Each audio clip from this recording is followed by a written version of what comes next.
نحمده ونصلي على رسوله الكريم أما بعد فأعوذ بالله من الشيطان الرجيم بسم الله الرحمن الرحيم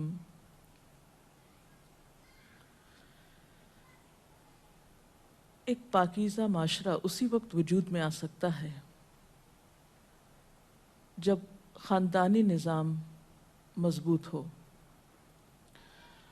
اور خاندانی نظام کی مضبوطی کا انحصار شوہر اور بیوی کے باہمی تعلقات پر ہوتا ہے۔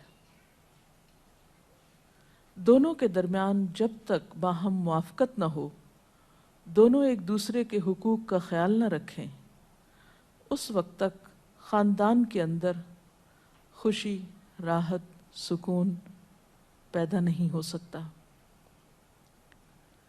تو آئیے ہم دیکھتے ہیں کہ اسلام شوہر اور بیوی کو ایک دوسرے کے حقوق کی ادائیگی کے لیے کیا حکم دیتا ہے۔ سب سے پہلے شوہر کی ذمہ داریوں پہ بات کریں گے اور عورت کے حقوق پر۔ قرآن پاک میں اللہ سبحانہ وتعالی نے شوہر اور بیوی دونوں کو ایک دوسرے کا لباس بتایا ہے۔ ارشاد باری تعالیٰ ہے، ہن لباس لکم وانتم لباس لہن، وہ تمہارا لباس ہیں اور تم ان کا لباس ہو۔ اور لباس انسان کے لیے حفاظت، زیب و زینت اور سکون کا باعث ہوتا ہے۔ انسان اپنے لباس سے پہچانا جاتا ہے، انسان اپنے لباس کی کیئر کرتا ہے، اس کی حفاظت کرتا ہے، نگہداشت کرتا ہے، اس کے بارے میں کانشیس ہوتا ہے، اس سے غافل نہیں ہوتا، کیونکہ وہ اس کی شخصیت کو خوبصورت بناتا ہے، اور اگر لباس اچھا نہیں تو شخصیت داغدار ہو جاتی ہے۔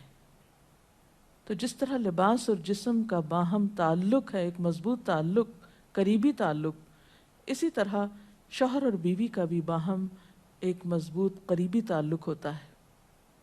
اس لیے دونوں جب تک ایک دوسرے کے حقوق ادا نہ کریں، دونوں ایک دوسرے کا خیال نہ رکھیں، تو کوئی بھی خوشگوار خاندان جنم نہیں لے سکتا۔ تو آئیے دیکھتے ہیں کہ اس سلسلے میں اسلام کی تعلیمات کیا ہیں۔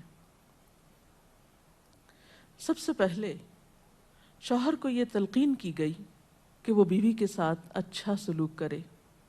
قرآن پاک میں اللہ تعالیٰ فرماتے ہیں، وَعَاشِرُوهُنَّ بِالْمَعْرُوفِ، اور ان عورتوں کے ساتھ معروف طریقے سے، بھلے طریقے سے زندگی بسر کرو۔ حجۃ الوداع کے موقع پر نبی صلی اللہ علیہ وسلم نے مردوں کو تلقین کرتے ہوئے فرمایا، لوگو سنو، عورتوں کے ساتھ اچھے سلوک سے پیش آؤ، کیونکہ وہ تمہارے پاس قیدیوں کی طرح ہیں۔ تمہیں ان کے ساتھ سختی کرنے کا کوئی حق نہیں سوائے اس صورت کے جب ان کی طرف سے کھلی ہوئی نافرمانی سامنے آئے۔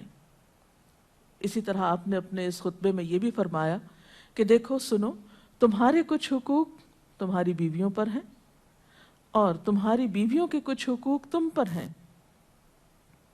تمہارا حق ان پر یہ ہے کہ وہ تمہارے بستروں کو ان لوگوں سے نہ روندوائیں جن کو تم ناپسند کرتے ہو، اور تمہارے گھروں میں ایسے لوگوں کو نہ آنے دیں جن کا آنا تمہیں ناگوار ہو، اور سنو، ان کا تم پر یہ حق ہے کہ تم انہیں اچھا کھلاؤ اور اچھا پہناؤ۔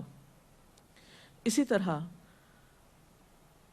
اسلام شوہر کو یہ حکم بھی دیتا ہے کہ وہ بیوی کے ساتھ خوش گمان رہے۔ اور اگر دیکھا جائے تو انسانی گمان اور انسانی سوچ انسان کے عمل کی بنیاد بنتی ہے۔ آپ کسی کے ساتھ بھی اچھا سلوک اسی وقت کر سکتے ہیں جب آپ اس کے بارے میں حسن ظن رکھتے ہوں، اس کے بارے میں اچھی سوچ رکھتے ہوں، اس کے لیے برا نہ چاہتے ہوں۔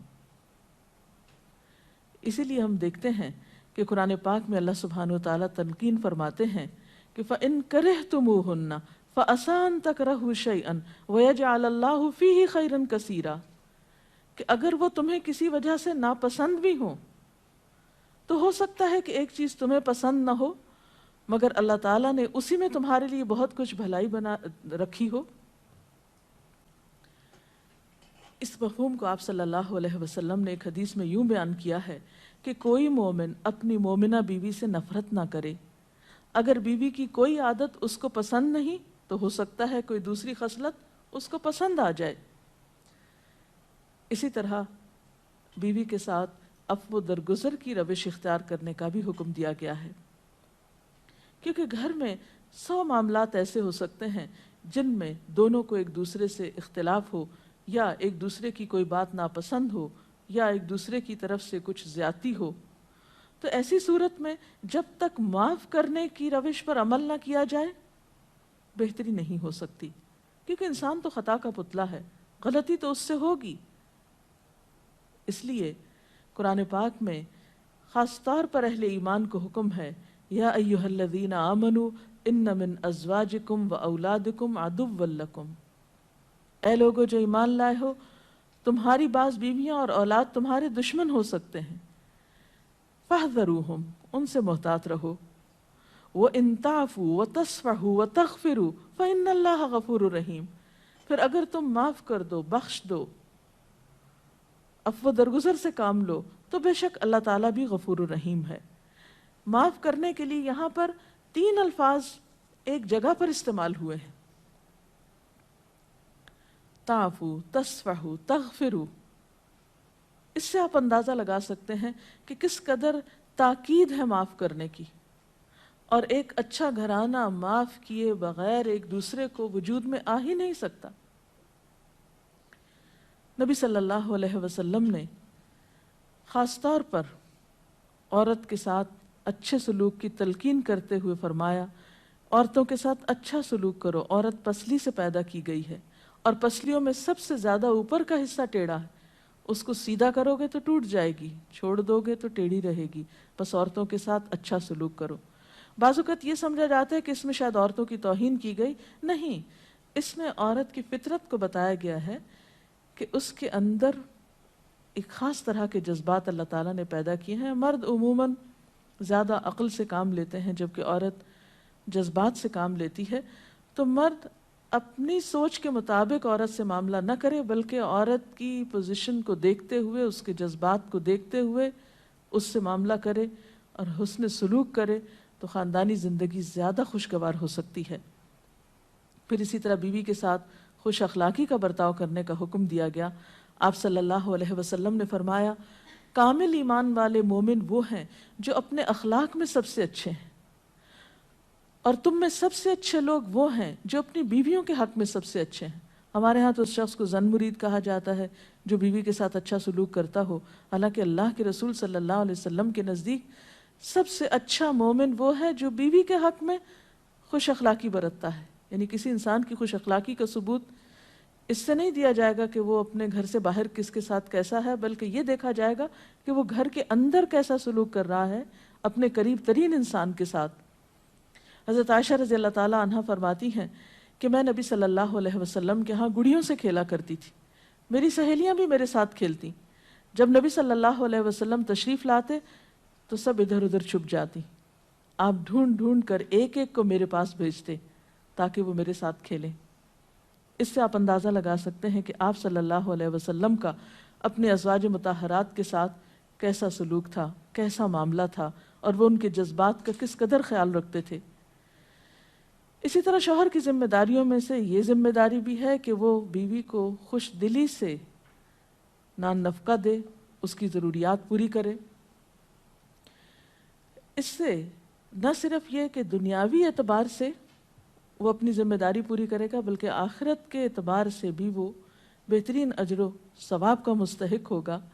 نبی صلی اللہ علیہ وسلم نے فرمایا، 1 دینار وہ ہے جو تم نے اللہ کی راہ میں خرچ کیا، ایک وہ ہے جو تم نے کسی غلام کو آزاد کرنے میں خرچ کیا، ایک وہ ہے جو تم نے کسی فقیر کو صدقے میں دیا، اور ایک وہ ہے جو تم نے اپنے گھر والوں کو صدقے میں دیا، یعنی اپنی بیوی کو کھلایا، اس کی ضروریات پوری کرنے پہ لگایا۔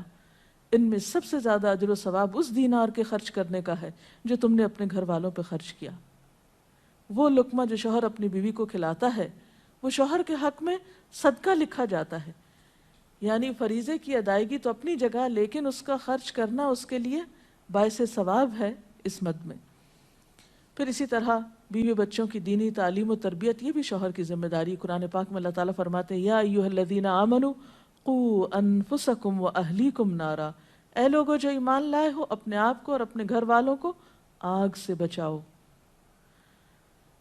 قرآن پاک میں نبی صلی اللہ علیہ وسلم کے ذریعے امت کو حکم دیا گیا ہے وَأْمُرْ أَهْلَكَ بِالصَّلَاةِ وَاصْطَبِرْ عَلَيْهَا کہ اپنے گھر والوں کو نماز کا حکم دو اور خود بھی اس کی پابندی کرو. اسی طرح بیوی کے لیے بھی کچھ احکامات ہیں، بیوی کی بھی کچھ ذمہ داریاں ہیں جو اسے شوہر کے حق میں پوری کرنا ہے. پہلی ذمہ داری یہ کہ بیوی خوشی کے ساتھ شوہر کی اطاعت کرے. قرآن پاک میں نیک عورتوں کی صفت یہ بتائی گئی ہے فَالصَّالِحَاتُ قَانِتَاتٌ، نیک عورتیں فرما بردار ہوتی ہیں، ایک طرف اللہ کی اطاعت گزار اور دوسری طرف شوہر کی اطاعت گزار.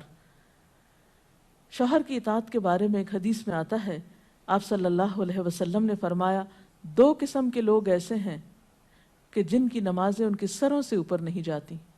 ایک وہ غلام جو اپنے آقا سے بھاگ جائے جب تک کہ واپس نہ آئے، اور دوسرے وہ بیوی جو اپنے شوہر کی نافرمانی کرے جب تک کہ نافرمانی سے باز نہ آ جائے.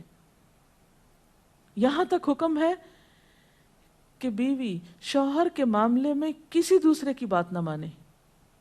یعنی شادی کے بعد ایک عورت جب شوہر کے گھر چلی جاتی ہے تو پھر شوہر کا حق سب سے بڑا ہو جاتا ہے. بعض اوقات ہمارے معاشرے میں ایک طرف شوہر کچھ کہتا ہے، دوسری طرف والدین کچھ کہتے ہیں، تیسری طرف کسی اور کا مشورہ کچھ ہوتا ہے، عورت بیچاری بیچ میں پس جاتی ہے.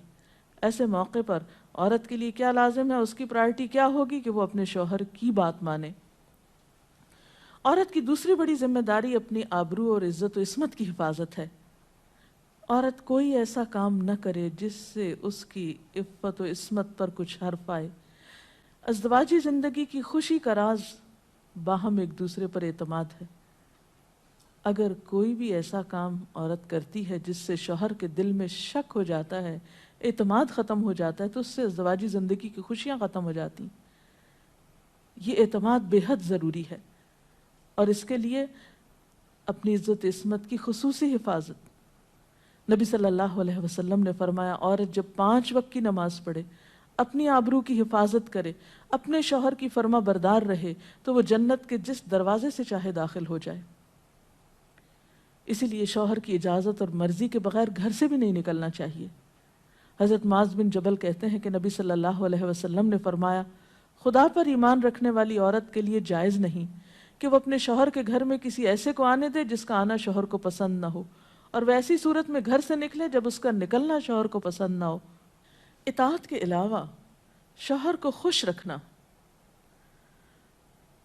یہ بھی بے حد ضروری ہے. نبی صلی اللہ علیہ وسلم نے فرمایا جس عورت نے اس حال میں انتقال کیا کہ اس کا شوہر اس سے خوش تھا تو وہ جنت میں داخل ہوگی. اور عموماً کسی کی خوشی کے لیے انسان اپنے جذبات کی قربانی دیتا ہے، بعض اوقات اپنی سوچ کی قربانی دیتا ہے، بعض اوقات اپنے کسی اور راحت و آرام کی قربانی دیتا ہے. تو ایک عورت جب اپنے شوہر کو خوش کرتی ہے تو جواباً اس کے لیے خوشی پلٹتی ہے. اس لیے گھریلو زندگی کی خوشی کا انحصار اسی بات پر ہے کہ دونوں ایک دوسرے کے لیے قربانی کے جذبات رکھتے ہوں، ایک دوسرے کے لیے رحمت اور ایک دوسرے کے لیے مودت کا ذریعہ ہوں. جیسا کہ قرآن پاک میں شادی کا مقصد ہی یہ بتایا گیا کہ دونوں کے درمیان باہم مودت اور رحمت کے جذبات ہوں، ایک دوسرے کے لیے سکون کا باعث ہوں، تاکہ انسانی زندگی بہترین طریقے پر رواں دواں رہے. اسی طرح شوہر سے محبت کا اظہار کرنا، اس کے ساتھ وفادار رہنا، اس کا احسان ماننا یہ بھی بے حد ضروری ہے. حضرت اسماء کہتی ہیں کہ ایک بار نبی صلی اللہ علیہ وسلم میرے پاس سے گزرے، میں اپنی سہیلیوں کے ساتھ تھی. آپ نے ہمیں سلام کیا اور ارشاد فرمایا تم پر جن کا احسان ہے ان کی ناشکری سے بچو.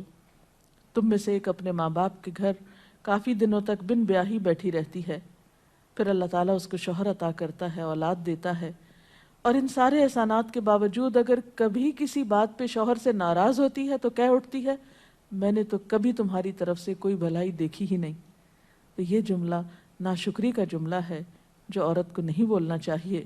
قیامت کے دن اللہ تعالیٰ اس عورت کی طرف نظر رحمت اٹھا کر نہیں دیکھے گا جو شوہر کی ناشکری ہوگی۔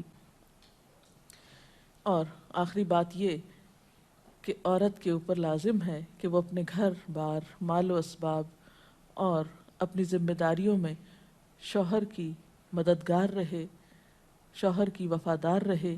آپ صلی اللہ علیہ وسلم نے فرمایا قریش کی عورتیں کتنی اچھی عورتیں ہیں جو بچوں پہ بہت مہربان اور شوہر کے گھر بار کی حفاظت کرنے والی ہیں۔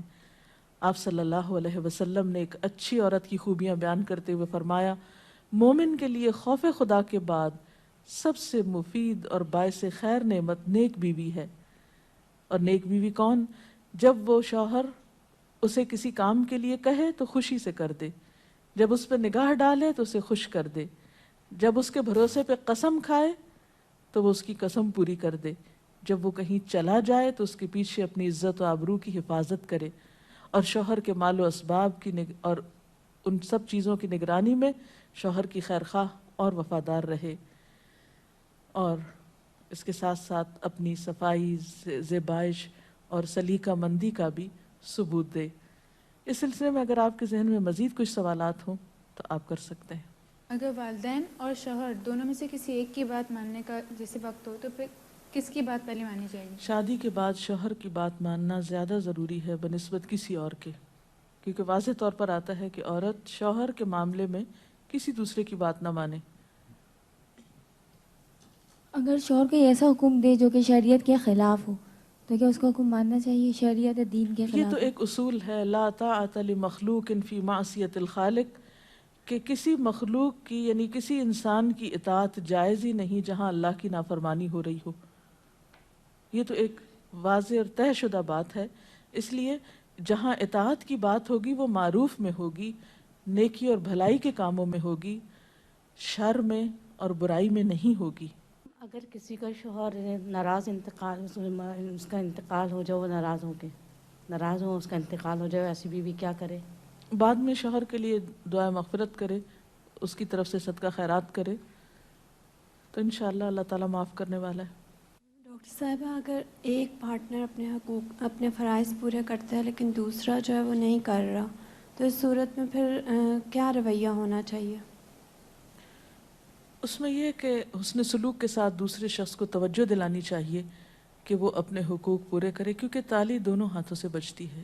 ایک شخص کب تک اچھا سلوک کر سکتا ہے اگر دوسری طرف سے اچھا سلوک نہ ہو؟ لیکن یہ یاد رکھیے کہ انسان بد اخلاقی کے ساتھ نہ کسی کا دل جیت سکتا ہے، زور زبردستی کے ساتھ کسی سے اپنے حقوق نہیں منوا سکتا۔ وقتی طور پہ ہو سکتا ہے کوئی پریشرائز ہو جائے، لیکن کسی کے دل میں اپنی جگہ نفرت یا سختی سے نہیں بنائی جا سکتی، محبت کے ساتھ ہی بنتی ہے۔ اس لیے صبر سے کام لینا چاہیے، اس معاملے میں جلد بازی نہیں کرنی چاہیے، اور دوسرے کو اپنے اخلاق کے ساتھ درست کرنے کی کوشش کرنی چاہیے، کیونکہ شوہر اور بیوی کا باہم تعلق جو ہے وہ بنیادی طور پر ہے ہی محبت کا تعلق۔ اگر شوہر دینی تعلیم کو اہمیت نہیں دیتا لیکن بیوی اسے حاصل کرنا چاہتی ہے تو ایسے میں بیوی کو کیا کرنا چاہیے؟ اب دیکھیے کہ دین کی تعلیم تو یہی ہے کہ طلب العلم فریضۃ علی کل مسلم، علم حاصل کرنا ہر مسلمان پر فرض ہے۔ اس میں جیسے مرد کا حق ہے علم حاصل کرنے کا، ایسا ہی عورت کا بھی حق ہے، کیونکہ علم کے بغیر تو زندگی اندھیر ہے۔ نہ انسان دنیا میں صحیح طور پر زندگی بسر کرتا ہے، اور آخرت میں بھی وہ کیسے حساب کتاب دے سکتا ہے جب اس کو پتہ ہی نہیں کہ اس کی ذمہ داریاں کیا ہیں، اسے کیا کرنا چاہیے اور کیا نہیں کرنا چاہیے۔ تو اس لیے اسلام نے ایسے معاملے میں عورت کو حق دیا ہے کہ وہ اپنا حق لے سکتی ہے، یعنی اگر شوہر نہیں بھی راضی تو وہ دینی علم حاصل کر سکتی ہے جس پر اس کی دنیا اور آخرت کی فلاح کا انحصار ہے۔ اگر شوہر دوسری شادی کرنا چاہے اور اپنی پہلی بیوی سے اجازت لینا کیا اس پہ فرض ہے؟ نہیں، فرض نہیں۔ السلام علیکم میڈم جو نان نفقے کا ذکر کیا ہے نا کہ ذمہ داری شوہر پہ ہے، تو وہ جی ہاں، کس حد تک ذمہ دار ہے؟ مطلب کہاں تک دے سکتا ہے؟ کوئی لمٹ ہے اس کی کہ اتنا کماتا ہے تو اتنا دے سکتا ہے؟ نہیں، اصل میں اس میں کوئی حساب کتاب تو نہیں کیا گیا، ہر ایک کو اس کی حیثیت کے مطابق دینا ہوتا ہے۔ جو وسعت والا ہے وہ زیادہ خرچ کرے گا، جو کم حیثیت والا ہے وہ اپنی حیثیت کے مطابق کرے گا، لیکن بنیادی ضروریات بیوی بچوں کی پورا کرنا شوہر کی ذمہ داری ہے، جس میں تعلیم، رہائش، خوراک، لباس، دوا، علاج، معالجہ، یہ سب شوہر کی ذمہ داری۔ ڈاکٹر صاحب آپ نے کہا کہ یہ باہم اعتماد کا رشتہ ہے میاں بیوی کا۔ اب میاں تو بیوی پہ اعتماد کرتا ہے، اگر بیوی کو اس پہ نہیں اعتماد ہے کہ وہ کچھ چھپاتا ہے یا کچھ نہیں بتاتا ہے، تو بیوی کو کہاں تک اجازت ہے کہ وہ اس بات کو کریدے، اس سے پوچھے؟ میرا خیال ہے کہ بعض اوقات معاملات کریدنے سے اور زیادہ خراب ہوتے ہیں، اور بعض اوقات انسان بلا وجہ کسی وہم کا شکار ہوتا ہے، شیطان وسوسے ڈالتا ہے اور انسان کو غمگین اور پریشان رکھتا ہے۔ تو اس میں یہ ہے کہ انسان کو تجسس کرنے سے منع کیا گیا ہے، کیونکہ اس سے حاصل کچھ نہیں ہوتا، اور انسان کے ظاہر پر ہی معاملہ کرنا چاہیے اس سے۔ اس کے ساتھ ہی آج کے پروگرام کا وقت ختم ہوتا ہے، اب اجازت چاہتے ہیں۔ السلام علیکم ورحمۃ اللہ وبرکاتہ۔ اللہ اکبر، اللہ اکبر، لا الہ الا اللہ، اللہ اکبر، اللہ اکبر وللہ الحمد۔